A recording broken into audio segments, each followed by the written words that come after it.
dolls. Hey, say hi on the... Hey, say hi. Hi. Kiss mo sila.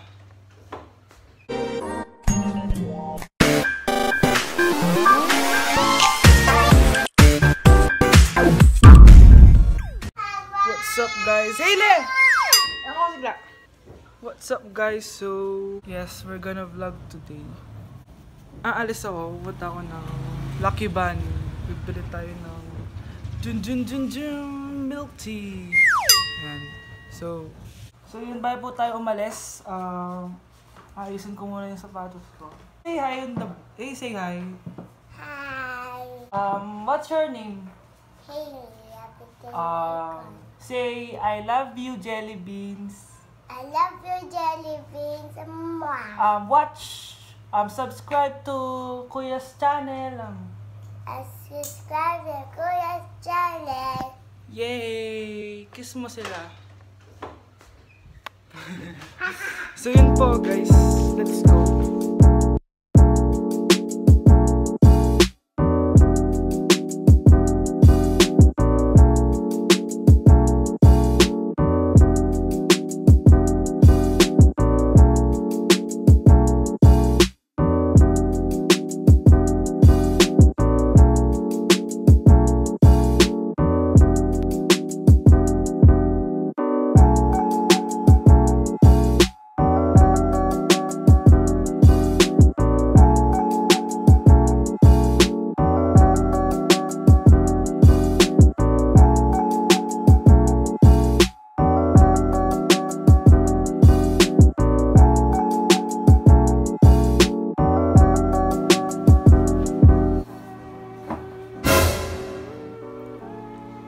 So, yun po guys, kakauwi ko lang galing Lucky Bunny.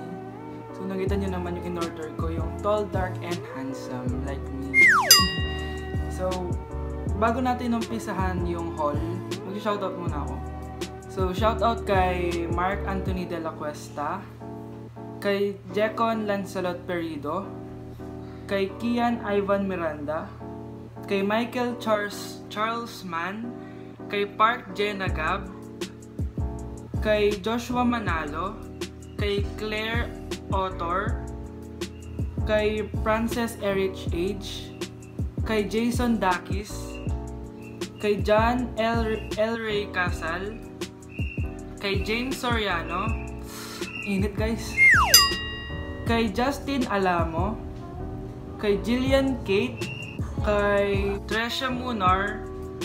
Ayun, so shoutout sa inyo. So yun guys, kung gusto nyo ma-shoutout sa next video, comment down below.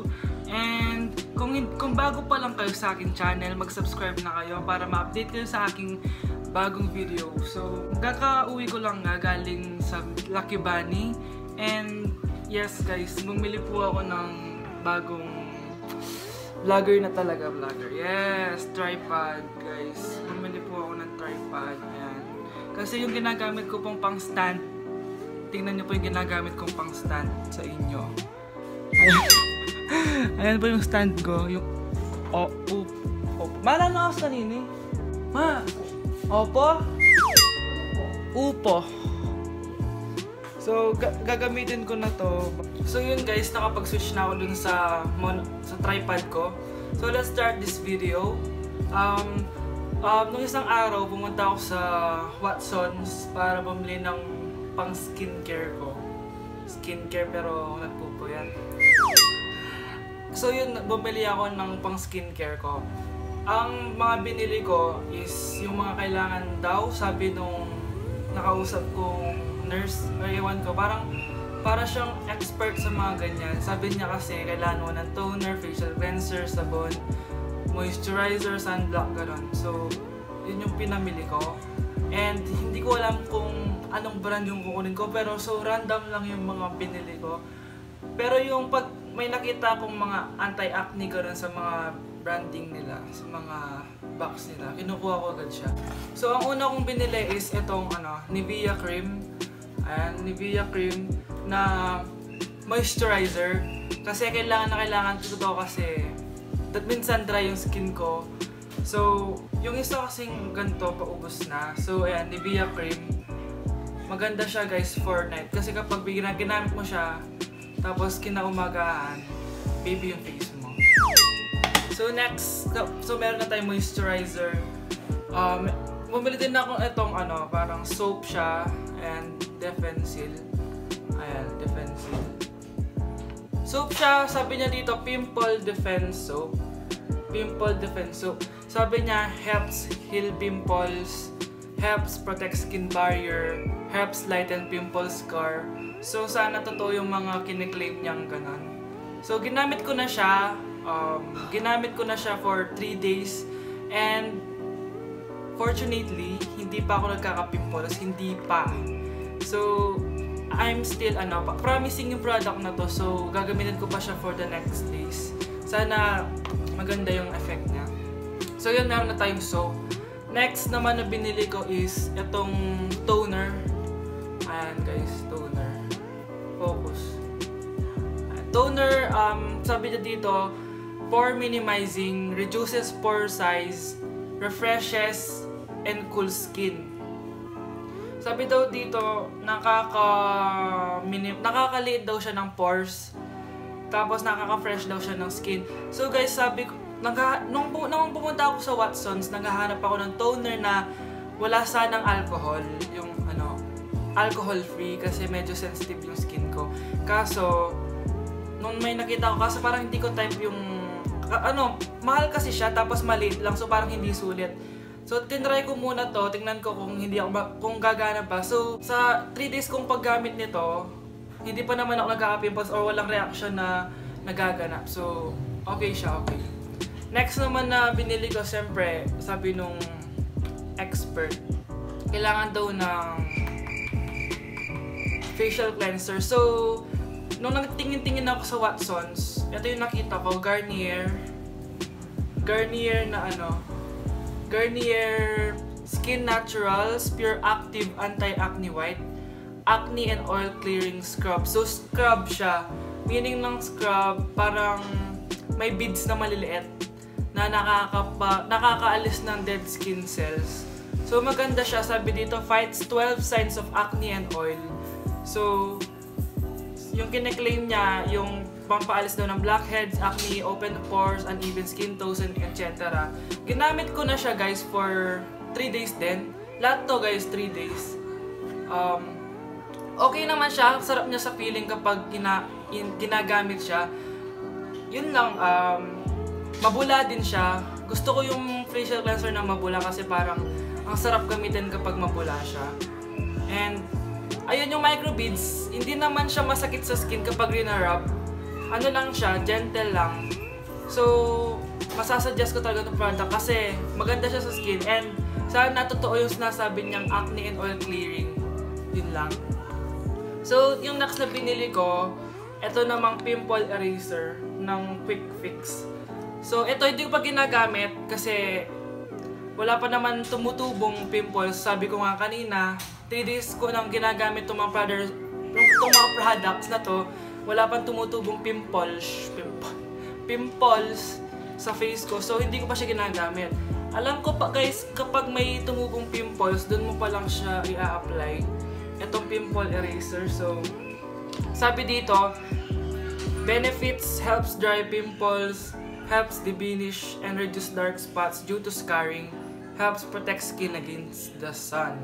So, ayan guys, yung mga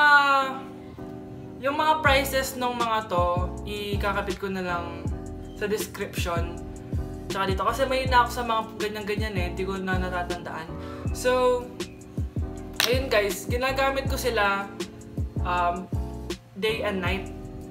Yung soap tsaka yung toner, day and night. Tapos itong facial cleanser, night lang, pati yung moisturizer. Tapos ito na pimple eraser, sana totoo to kasi parang kapag may pimples ka, tapos idudut-dut. Ilalagay mo lang tapos magdadry na siguro. Magdadry na siya, sabi niya dito. So, I'm hoping. Kasi guys, hindi naman talaga ako clear skin. Look at my skin. So, dati guys, merong kasi yan. Dati, halata talaga yung mga ko dyan, yung mga pimples. Yung teklat ng mga pimples. Tapos nung ginamit ko to, nabigla ako kasi medyo nawawala na siya, yung parang hindi na halata. So 3 days pa lang yun. Paano kaya kung ilang weeks mo na siyang gamit? So parang effective talaga yung mga gamit ko. So kapag guys, naging clear skin na talaga ako, or kapag nawala rin mga pimples ko, gagawa ako ng how I cleared my pimples. Ganun. So yun lamang, yun lang yung binili ko sa Watsons. Siguro hindi man ako na 400 sa mga, I mean, itong Nivea kasi 300, almost 300, mga 250 to. So kung to sum up, mga ano lang to, more or less 550 or 600 lang. So sa 600 na yon, makakatulong na sa pagpapalesen ng pimples mo. Parang okay na yun, di ba? Okay na kasi may ibang products na sobrang mahal tapos hindi mo naman hiyak. So hindi ko naman sinasabing dahil nag-work sa akin, mag-work din sa'yo. Syempre hiyangan din yan. Skincare is hiyangan lang talaga, regardless of kung gaano pa kamahal yung mga skincare mo. So, yun lang guys. Sana nakatulong ako sa... And yun lang mga video na to. Abangan nyo pa yung ibang video ko. And mag-suggest na rin kayo ng ibang klase ng video. And guys, malapit na pala tayo mag 1K subs. Thank you, 1,000 subscribers. Parang kailan lang ako nag-start ng YouTube. Parang wala pa mang 1 year Parang 9 months pa lang ako nag-YouTube. Tapos, ma-reach ko na agad yung 1K. So parang ang exciting lang, and thankful ako sa inyo dahil nandiyan kayo mga jelly beans. So yun lang mga video na to. Hit that like button kung nag-enjoy kayo sa video na to, and i-hit nyo na rin yung subscribe button, pati yung katabi niyang notification bell para ma-update kayo sa kada upload ko ng video. So yun lamang po mga jelly beans. I love you all. Mwah.